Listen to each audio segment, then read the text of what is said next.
Thank you very much, Prime Minister Andersson. Thank you, Magdalena, and thank you for having me your absolutely beautiful Harpsund retreat. Breathtaking and great to be back in Sweden and great to see you again.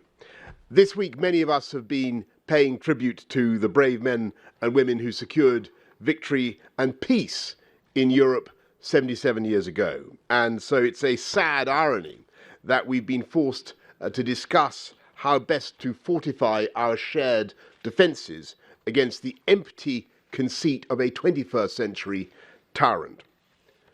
When Europe celebrated VE Day in 1945, a victory that was, of course, in no small part ensured by the heroism of the Russian people, we hoped that peace on our continent would endure. Well, Putin's bloodthirsty campaign against a sovereign nation has put an end to that hope. And we face a new reality, but one that we face together. Throughout this conflict, our Nordic partners have been leading international support, not just for Ukraine, but also for European security. From sending defensive weapons and equipment to bringing together international partners and standing shoulder to shoulder with us in the UN, the Human Rights Council, the ICC, the International Criminal Court. The war in Ukraine is forcing us all to make difficult decisions.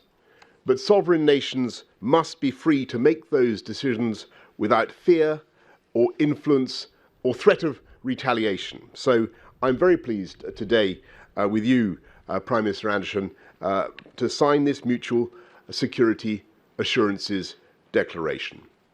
It's an agreement that brings our two countries even closer together. It will allow us to share more intelligence, bolster our military exercises, and further our joint development of technology.